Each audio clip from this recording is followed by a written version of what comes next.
नमस्कार मामनी प्रभाकर ब्लॉग को आपको स्वागत करुच्ची।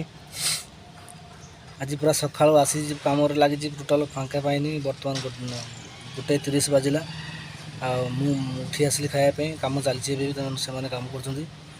तो आज खेल अच्छी से मुझे तरबर हो कम सारी बोली जल्दी टे कम लगी टे मैंने बर्तमान माने पूरा 30 मीटर्स गोटे लाइन थिला लाइन को कंप्लीट है माने 5टा पाइप पड़ो मैं कंप्लीट हाँपाई करू करू टाइम पड़ेगा आम जापार तापर मेघुआ पाग टे आज जना पड़ूनी। मोबाइल भी पकेट अच्छी मोबाइल देखापी मोबाइल बाहर करने समय भी हो नहीं।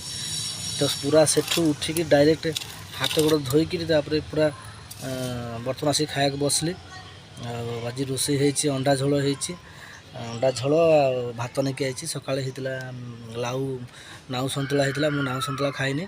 तो देखो तरकारी केमती बर्तमान अंडा झोल जनका 3-3टा अंडा मुझे सका गोटे खाई बर्तमान 2टा अच्छी अंडा अंडा झोल आ भात आ सका नाउ सतुला होता। तो नाउ सतुला मुझे खाइनी तो से अंडा देख हाथ खाई आ 2टा अंडा नहीं आसी। तेल आज आमर माने कार्तिक रोषे करता ओडिशा कार्तिक अधिका तेल पकई पूरा मसला पूरा नाली तरकारी पूरा नाली। तो बर्तमान खाइबा खाई सारी जल्दी खेल देखा कहीं समय बहुत कम अच्छी। 2टा बेले खेल आरंभ हम 2टा बेले खेल आरंभ हम इंडिया पाकिस्तान मैच टोटाल माने काम पछे मिस कर कि खेल मिस कर खेल नेशा मोर प्रबल। तो देखो या खाइबा मुझे खाऊँ आप खाई दिंतु।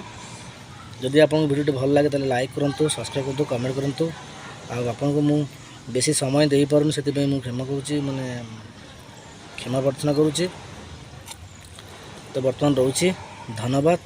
जय जगन्नाथ।